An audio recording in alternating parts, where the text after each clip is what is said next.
आदरणीय दर्शकबिन नमस्कार। जानकी टेलिभिजनको यो विशेष कुराकानीमा यहाँ सबैलाई स्वागत गर्दछु। म प्रेमचन्द्र। सधैँ चाहिँ आज पनि विशेष कुराकानी गर्नको लागि हामी एकजना अतिथिसँग बस्न स्वाभिमान र गौरव पाएका छौँ। हामी आज देशको जुन यो मुद्दा चलिरहेछ, जाडोको बेलामा चिसोको मौसममा देश तातिएको छ, राजनीतिक वृत्तमा ठुलो ठुलो कुराहरू हुन लागेको छ। देशको लोकतन्त्र मासियो, देशको संघीयता समाप्त भयो, गणतन्त्र सिद्धिएर गयो भन्ने चर्चा चलिरहेको छ। यही चर्चाको बीचमा आखिर सत्यता के हो, अब देश कतातिर जान्छ, के हुँदैछ भन्ने कुरा जान्नको लागि हामी अस्मिता भण्डारी, जो विश्व हिन्दू महासङ्घको महासचिव हुनुहुन्छ। यो विश्व हिन्दू महासङ्घ 16वटा देशमा फैलिएको एउटा ठुलो संस्था हो, जो हिन्दूहरूको हितको लागि, हिन्दूहरूको सनातन धर्मलाई कसरी संरक्षण गर्न सकिन्छ त्यसको लागि काम गर्छ। अस्मिताजी आफैमा परिचयको मोहताज हुनुहुन्न, उहाँ आफै एउटा परिचय हुनुहुन्छ। हिन्दुत्वको लागि उहाँ ठाउँ ठाउँमा गएर, देशको कुना काप्चामा गएर, मन्दिरको समस्या होस्, कहीँनिर कुनै हिन्दू धर्मावलम्बीहरूको व्यक्तिगत समस्यादेखि लिएर सामूहिक समस्याहरूमा उहाँ बेहिचक तरिकाले सङ्घर्ष गर्नुहुन्छ। जुझारु महिलाको रूपमा चिन्नुहुन्छ। आउँदो समयमा राजनीतिमा प्रवेश गर्नुहुन्छ या हुन्न भन्ने कुरा पनि हामी जान्नेछौँ उहाँसँग। सबभन्दा पहिले हामी आफ्नो टेलिभिजन उहाँलाई स्वागत गर्न चाहन्छौँ। स्वागत छ अस्मिताजी तपाईँलाई हाम्रो टेलिभिजनमा। धेरै धन्यवाद छ। कस्तो हाल खबर छ आजकल? हाल खबर त ठिकै छ। अघि यहाँले पृष्ठभूमिमा भनिहाल्नुभयो, मौसम चिसो छ, तर देश चाहिँ मैले यो लकडाउन कोरोनासँग जोडेर हाल खबर बुझ्न खोजेँ तपाईँको। अब यो लकडाउन कोरोनाले त संसार नै आक्रान्त भएको बेला हामी नेपालीहरूलाई पनि यसले अवश्य पनि धेरै नै अप्ठ्यारो पारेको छ। र यो लकडाउनभन्दा अगाडिको जीवन र लकडाउनभन्दा पछाडिको मानिसको जीवनमा धेरै नै फरक परेको छ। त्यसले गर्दाखेरि अहिलेसम्म पनि कोरोनाको व्यथिति बढी नै राखेको छ। जनताले दुःख पाइ नै राखेको छ। स्वास्थ्य अवसरहरू भइराखेको छैन आदि इत्यादि सबै कुरा। अब संसारमा जस्तो अरू विकसित देशहरूले त त्यो यो कोरोनाको कहर र विश्व हिन्दू महासङ्घको एउटा सोचाइ, सनातन धर्मीहरूले यस्ता यो रोगहरूलाई मान्दैनन् भन्नेमा तपाईँहरू के भन्नुहुन्छ यसलाई? होइन, सनातन धर्मले मान्छेलाई एउटा नैतिकता, मान्छेको एउटा संस्कार, संस्कृति, यो कुराहरू डेफिनेटली सिकाएको छ भन्ने कुरा अहिले हामीले कोरोनाको बिचमा पनि देख्यौँ। जुन हाम्रो पूर्वीय दर्शन, पूर्वीय सभ्यताले मान्यता राख्छ। र यसलाई नमान्ने भन्ने कुरा छैन। रोग भन्ने कुरा त सबैलाई लाग्न सक्छ। यो चाहिँ कस्तो तपाईँ यो भन्दै हुनुहुन्छ कि सनातन धर्मभित्र पहिले नै यसको बचावको कुराहरू, यसबाट बच्ने उपायहरू बताइएको थियो? अभियसली पनि, तर हामीले त्यसलाई फलो गर्न सकेनौँ, त्यसलाई अध्ययन गर्न सकेनौँ, ती कुराहरूलाई हामीले चिन्न सकेनौँ। पश्चिमी सभ्यता यसमाथि हावी भयो आदि इत्यादि कुराहरू छन्। त्यसले गर्दाखेरि अब त धेरै कुराहरू मानिसले चिन्यो, धेरै कुरा थाहा भइसक्यो। जस्तो हामी जडीबुटी फर्किसक्यौँ, स्वास्थ्यमा व्यायाम, शारीरिक व्यायामहरू, होइन, योगाहरू, त्यसै गरिकन चाहिँ योग अनि चाहिँ त्यसै गरिकन तपाईँको मेडिटेसन आदि इत्यादि कुराहरूमा जुन मान्छे अहिले फर्किराखेको छ नि, यो भनेको हाम्रो पूर्वीय दर्शनले नै मान्छेलाई एउटा गाइड गरिरहेको कुरा हो। अब अलिकति म अब कोरोनाभन्दा बाहिर गएर नेपालको जुन वर्तमान राजनीतिक जुन चहल पहल, उथल पुथल भनौँ, एक प्रकारको जुन परिवर्तनको सङ्केतहरू केही देखिएको छ। केपी ओलीजीको जुन यो स्टेप छ त्यसलाई अलोकतान्त्रिक स्टेपको रूपमा विपक्षीहरू व्याख्या गर्नुहुन्छ या आम राजनीतिक वृत्तमा यसको चर्चा भइरहेछ। त्यसलाई विश्व हिन्दू महासङ्घले कसरी व्याख्या गरेको छ? अब विश्व हिन्दू महासङ्घले चाहिँ कस्तो भनेदेखि सम्माननीय प्रधानमन्त्रीज्यूले जुन कदम लिनुभयो, त्यो कदम चाहिँ होला कानुनी हिसाबले त्यो असंवैधानिक हुनसक्छ, तर अहिले व्यवहारिक हिसाबले हेर्ने हो भनेदेखि उहाँले गरेको कुरा हेर्दा अहिलेको वर्तमान संविधान जुन 72को संविधान छ, यो संविधान चाहिँ करिब करिब यो कम्प्लिटली फेल भएको अवस्था हो भन्ने हामीले बुझेका छौँ। त्यसको मतलब के भनेदेखि यो संविधानले सम्पूर्ण नेपालीहरूको र 94% भन्दा पनि धेरै ओमकार परिवार हिन्दूहरूको जुन एउटा भावना छ, त्यो भावनालाई समेट्न सकेको थिएन। यो संविधान चाहिँ बन्दाको बखतमा पनि हिन्दू धर्मावलम्बीहरूले यसलाई चाहिँ मानेका थिएनन्। त्यतिखेर पनि यसको विषयमा विरोधहरू थियो, यसको विमतिहरू थियो, त्यो आखिरमा आएर त्यो कुरा अहिले पुष्टि भयो। इभन बहुमत प्राप्त सरकारले नै यो चाहिँ प्रतिनिधि सभा विघटन गर्नुपर्ने अवस्थामा पुग्यो भनिसके पछाडि विश्व हिन्दू महासङ्घले पनि यसलाई त्यो दृष्टिकोणबाट विश्लेषण गरिराखेको छ कि वर्तमान परिस्थितिमा जुन व्यवस्था आयो, जुन व्यवस्थाले चाहिँ जुन प्र्याक्टिस भयो र यतिको लामो समयसम्मको प्र्याक्टिसलाई हेर्दाखेरि पनि देश एउटा ट्र्याकमा जान सकेन।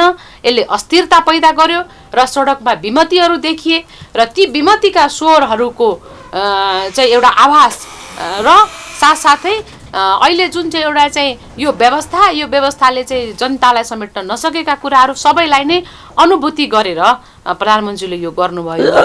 यसमा मैले अलिकति जान्न चाहे हजुर कि आम नागरिकको सोचाइ जुन छ त्यो नेताहरूको सोचाइभन्दा अलिक फरक हुन्छ, भिन्न हुन सक्छ कहिलेकाहीँ, अनि त्यस कारणले त्यो पार्टीहरू त्यो राजनीतिक दलहरू त्यति लोकप्रिय नभएको हुन सक्छ।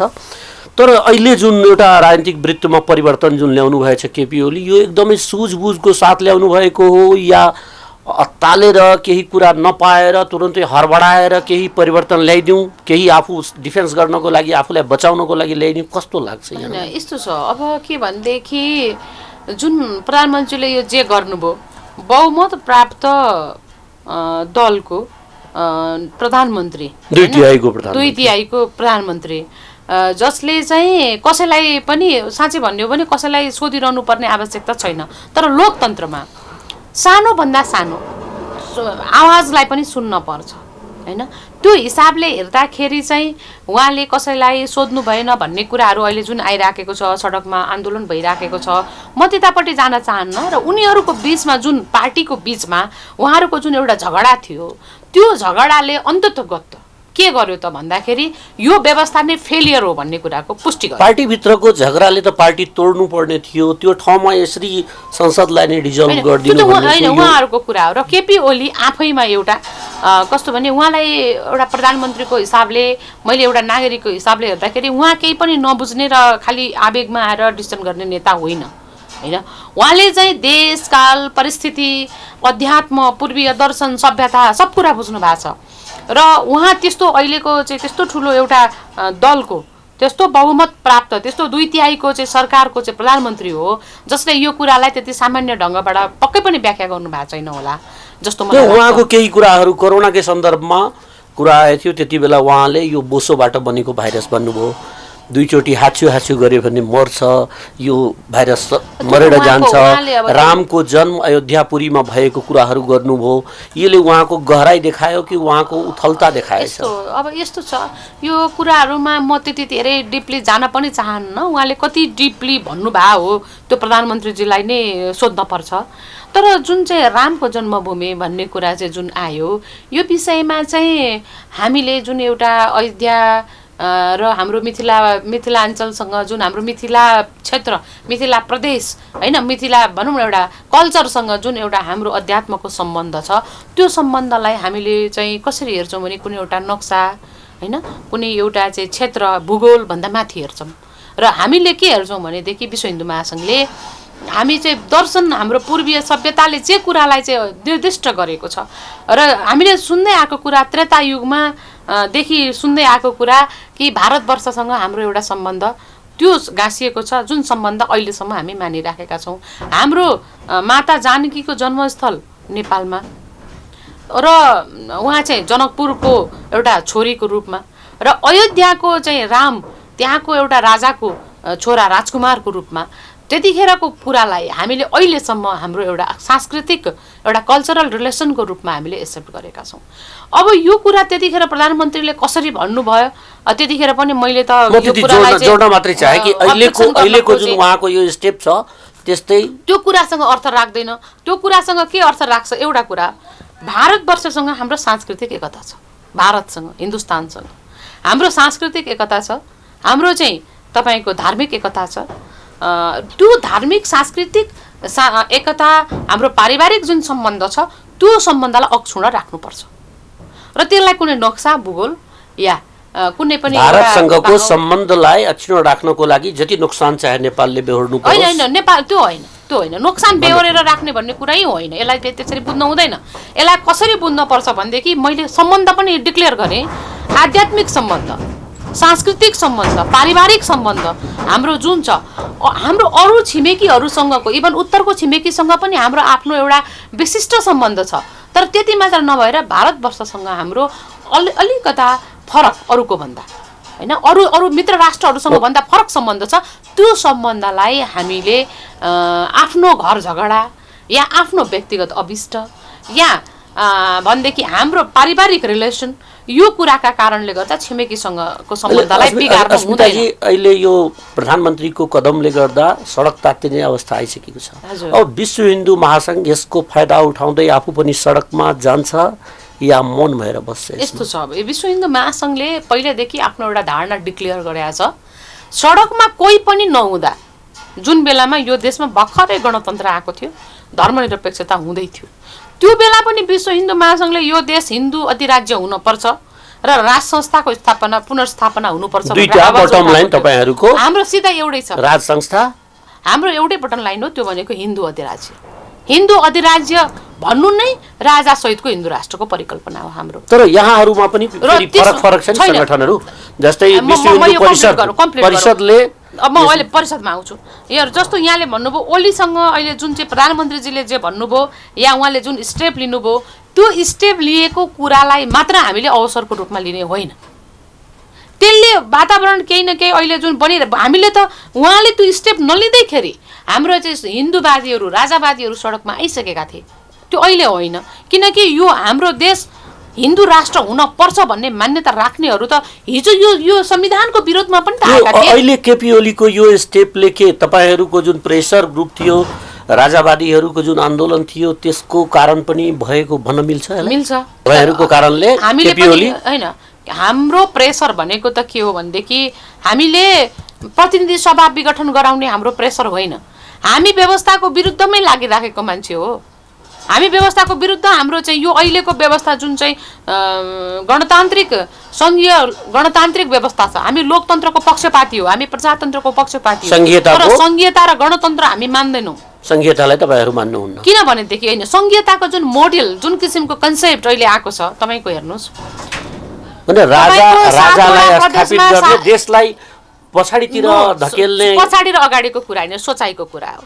तपाईँ हेर्नुहोस्, अगाडि जाँदा जाँदै तपाईँ कति अगाडि जानुभयो भनेदेखि तपाईँले 7 वटा प्रदेशमा 7 वटा प्रधानमन्त्री, 7 वटा प्रदेशमा तपाईँको 7 वटा राष्ट्रपति, अनि सङ्घमा तपाईँको फेरि प्रधानमन्त्री अनि राष्ट्रपति, अनि यहाँको यत्रो जम्बो टोली, त्यस पछाडि स्थानीय सरकारमा घटेको छ सङ्ख्या 753 वटा मात्रै छ। पहिले जुन हजारौं थियो 3000 जति। अनि तपाईँको स्थानीय सरकारमा सबै त्यहाँ प्रधानमन्त्रीहरू, त्यो चाहिँ लाइक त्यो टाइपको अहिलेको जुन व्यवस्था छ, जुन सङ्घ प्रदेश र स्थानीयमा कुनै पनि आफ्नो जे स्वायत्त रूपमा जे पनि गर्न पाउने, यो व्यवस्थालाई करेक्सन गर्नुपर्छ कि यो सिस्टमलाई अलिकति बुझ्नुपर्छ कि मधेसको आन्दोलनलाई मान्यता दिइरहेको छैन भन्न मिल्छ? त्यस्तो भन्न मिल्दैन। म विश्व हिन्दू महासङ्घको लागि हिमाल पहाड संहिताको लागि मधेसमा ठुलो आन्दोलन भएको थियो। संहिताको लागि मात्र होइन, मधेसमा भएको आन्दोलन भनेको मधेसी जनताको हक हित र इज्जतका निम्ति भएको आन्दोलन हो, मधेसी जनताको अधिकार प्राप्तको निम्ति भएको आन्दोलन हो।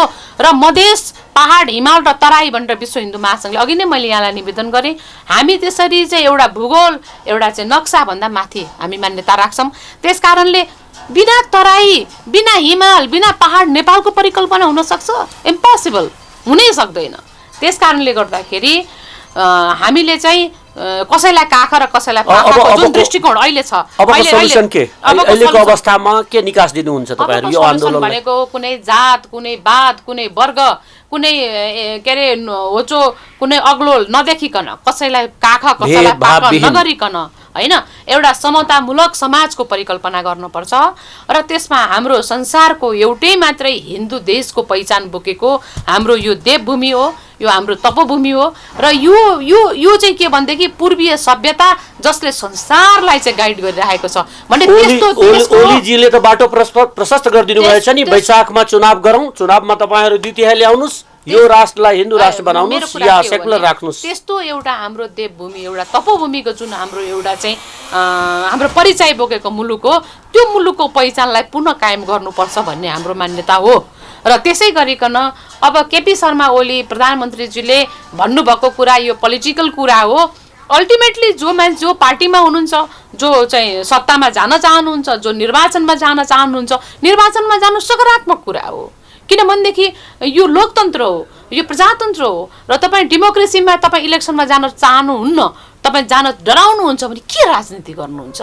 तपाईँ जानु पर्यो, जनताको मत लिएर आउनु पर्यो नि। तर म त पोलिटिसियन होइन र म त के भन्छु भने विश्व हिन्दू महासङ्घले सुझाव दिन्छ पार्टीहरूलाई कि चुनावमा जानुस् तपाईँहरू? होइन, विश्व हिन्दू महासङ्घले त्यसरी चाहिँ के भन्छ भनेदेखि चुनावमा जानुस्, बहुमत लिएर आउनुहोस्, हिन्दू अधिराज्य कायम गर्नुहोस्। होइन, हामी त त्यो सुझाव दिन चाहन्छौँ। हिन्दुत्वका निम्ति लाग्नुहोस्, यो देशलाई धर्मनिरपेक्ष बनाएर धर्मान्तरणका निम्ति अगाडि नबढाउनुहोस्। धर्मनिरपेक्षको आडमा यहाँ यति धेरै धर्मान्तरण बढिसकेको छ। तपाईँको टोलमा, छिमेकमा तपाईँका गुम्बाहरू अहिले चर्चमा परिणत भइराखेका छन्, स्कुलहरू चर्चमा परिणत भइरहेछन्, मन्दिरहरू जीर्ण भइरहेछन्।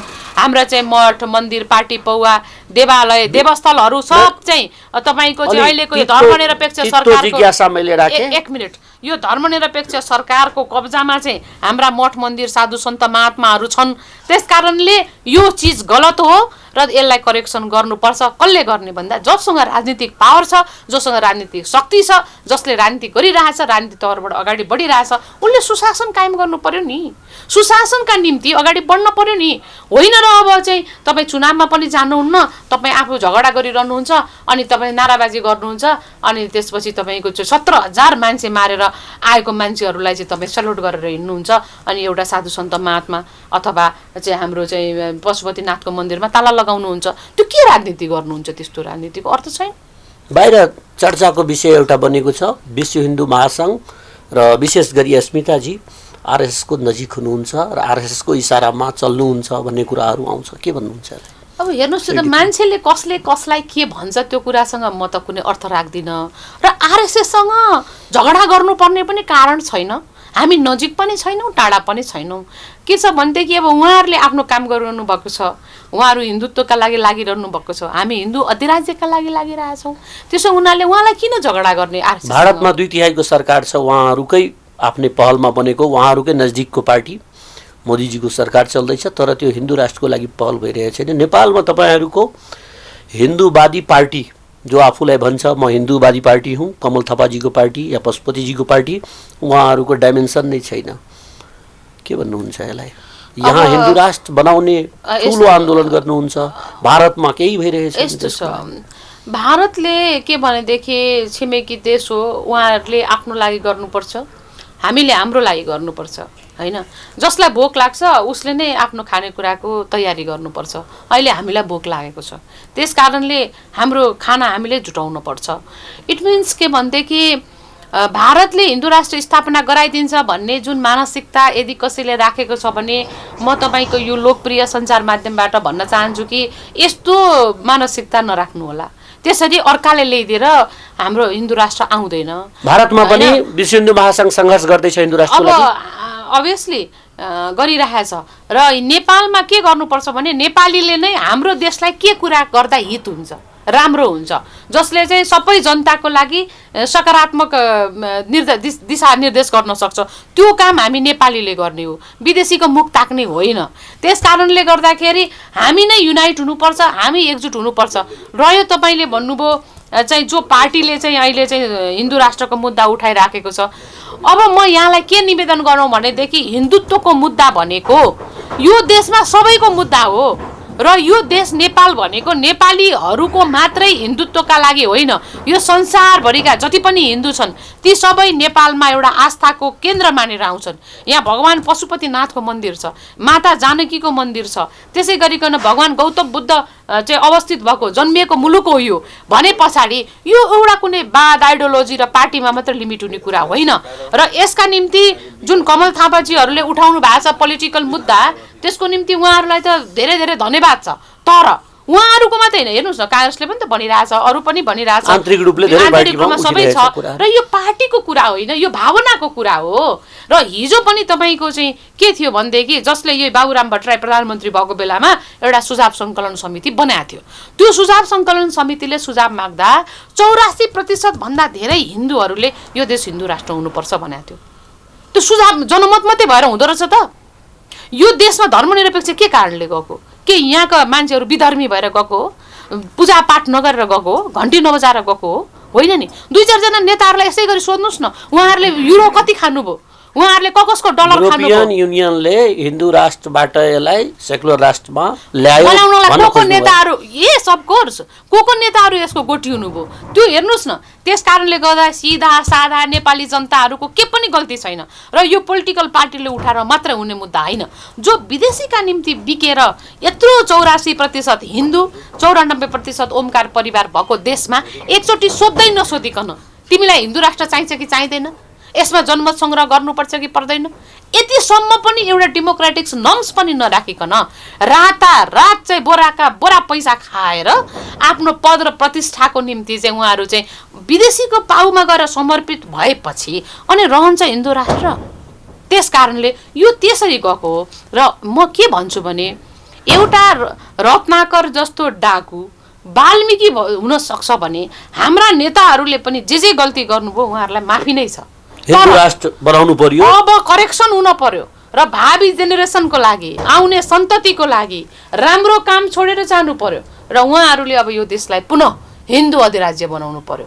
र जसले यो देशको निर्माण गर्यो, जस्तो श्री 5 बडा महाराज पृथ्वीनारायण शाहले कयौं पटक हारेर कयौं पटक सङ्घर्ष गरेर यो देशलाई चाहिँ अखण्ड हिन्दू अधिराज्यको निर्माण गरेको, अखण्ड राष्ट्रको गणतन्त्र ल्याउनको लागि 17,000 शहीद भए, त्यत्रो संघीयता ल्याउनको लागि सैकडौं शहीद भएछन्।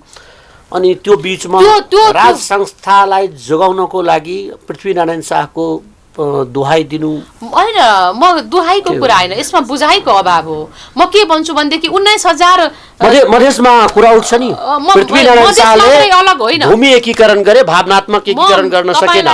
प्रेमचन्द्रजी, म तपाईँलाई चाहिँ के कुरा करेक्सन गराउन चाहन्छु भने कृपया मधेस अलग्गै देश होइन, पहाड अलग्गै देश होइन, हिमाल अलग्गै देश होइन, नेपाल एउटा अखण्ड देश हो। यो स्वतन्त्र अविभाज्य मुलुक हो, ताकि अहिलेसम्म यो कसैको पनि अन्डरमा बसेको छैन। र हामी नेपाली, चाहे हामी मधेसबाट प्रतिनिधित्व गरौँ, चाहे हामी मधेसी हौँ, चाहे हिमाली हौँ, चाहे पहाडी हौँ, हामी नेपाली हौँ भन्ने भावना जबसम्म आउँदैन, जबसम्म तपाईँले मधेसको कुरा गर्नुहुन्छ, मैले पहाडको कुरा गर्छु, एउटाले चुचो नाकको कुरा गर्छ, अर्कोले थेप्चो नाकको कुरा गर्छ भने तब हामी चाहिँ कहिले पनि अगाडि बढ्न सक्दैनौँ। आज मान्छेहरू चन्द्रमामा पुगिसक्यो। तपाईँ र म चाहिँ यहाँ छालाको कुरा गरेर बस्ने, गोरो र कालोको कुरा गरेर बस्ने, तपाईँ र म मधेसको कुरा गरेर पहाडको कुरा गरेर बस्ने। र मैले यो भनेको होइन, मधेसी हाम्रो चाहिँ जुन तपाईँले चाहिँ आन्दोलनको भावनाको कुरा गर्नुभयो, अभियसली मलाई पनि त चित्त दुख्छ नि। मधेसमा चाहिँ दुःख लाग्यो भनेदेखि, दुःख पर्यो मधेसमा भने पहाडमा बस्ने नेपालीलाई दुःख लाग्दैन? त्यो भावनाबाट आज कसले हटाउँदैछ भन्दाखेरि युरोपियनहरूको इसारामा, वेस्टर्नहरूको इसारामा परेर आज यहाँ चाहिँ जसले जात वर्ग क्षेत्र भूगोलको कुरा गरेर हामी नेपालीहरूलाई एक आपसबाट हटाउने काम र हामीबाट चाहिँ भावनात्मक एउटा हाम्रो सद्भाव प्रेमलाई चाहिँ जुन विखण्डन गराउने काम हाम्रो नेताहरूले गर्दछन्, यो गलत काम गरिरहेछन् र यस्तो गलत काम गर्नु हुँदैन। र अर्को कुरा, जुन पृथ्वीनारायण शाहको कुरा मैले गर्दै तपाईँले भन्नुभयो, यो देशलाई निर्माण गर्ने त आज त्यही बडा महाराज पृथ्वीनारायण शाह हुन्। त्यस कारणले तपाईँ र म नेपाली हुन पाएका छौँ, चाहे तपाईँ हिमालमा बस्नुहोस्, चाहे म मधेसमा बसौँ, या तपाईँ मधेसमा बस्नुहोस्, चाहे म पहाडमा बसौँ, होइन? त्यस कारणले एकताको प्रतीकको रूपमा हरेक देशको आफ्नो आफ्नो गौरवमय इतिहास हुन्छ, निर्माणको इतिहास हुन्छ, त त्यो निर्माण गर्दाखेरि योगदान गर्नेको इतिहास हुन्छ। त्यो इतिहासलाई भुल्नु हुँदैन र हामीले परिवर्तनको नाममा सबै कुरा भुल्दै गयौँ भने हामीसँग के पनि बाँकी हुँदैन। अस्मिताजी, यहाँसँग धेरै कुरा गर्नुपर्ने छ, हामीले फेरि अर्को भेटमा हामी कुराकानी गरौँला, तर समयको बाध्यताले गर्दा आज हामी यहाँ कार्यक्रमलाई समाप्त गर्नुपर्ने हुन्छ र यहाँसँग फेरि भेट्ने बाचा गर्दै आजको लागि यति व्यस्तताको बावजुद पनि समय निकालिदिनु भयो, त्यसको लागि म धन्यवाद दिन चाहन्छु। यहाँलाई पनि धेरै धेरै धन्यवाद। प्रेमजी लगायत हाम्रो यो जानकी टेलिभिजन हेरेर बसिरहनु हुने सम्पूर्ण दर्शकहरूमा र यो टेलिभिजनका सम्पूर्ण युनिटहरूलाई मलाई चाहिँ यहाँहरूले बोलाइदिनु भयो, महत्त्वपूर्ण कुराहरू राख्ने मौका प्रदान गर्नुभयो। यहाँहरूको महत्त्वपूर्ण समयका लागि धेरै धेरै धन्यवाद दिन चाहन्छु। धन्यवाद। आदरणीय दर्शकवृन्द, अहिले हामी कुराकानी गर्दै थियौँ अस्मिता भण्डारीसँग, जो महासचिव हुनुहुन्छ विश्व हिन्दू महासङ्घको। विश्व हिन्दू महासङ्घको एउटै मात्रै लक्ष्य नेपाललाई हिन्दू राष्ट्र बनाउने, नेपालमा हिन्दू राष्ट्र राख्नको लागि राज संस्था पनि आवश्यक छ। र उहाँले जोरदार ढङ्गले भन्नुभयो तबसम्म देशले शान्ति पाउँदैन, तबसम्म देशले समृद्धि पाउँदैन, विकास पाउँदैन जबसम्म राष्ट्रिय एकता जाग्दैन। राष्ट्रिय एकता जगाउन कहीँ न कहीँ जो भेदभाव छ त्यो हटाउनुपर्छ। तर भेदभाव हटाउने नाउँमा विभिन्न राजनीतिक दलहरू जुन राजनीति गरिरहेछन् त्योबाट माथि उठ्नुपर्छ। हरेक दलहरू सचिनुपर्छ। रत्नाकर डाकु एउटा ऋषि वाल्मीकि बन्न सक्छ भन्ने, यी नेताहरू पनि वाल्मीकि बन्ने अवसरबाट वञ्चित नरहुन् भन्ने उहाँ सन्देश दिनुभएछ। हामी फेरि एकजना अतिथिसँग यहाँहरूलाई विशेष कुराकानीमा उपस्थित हुने बाचा गर्दै आज म प्रेमचन्द झा बिदा माग्दछु। हेर्दै राख्नुहोला जानकी टेलिभिजन। नमस्कार।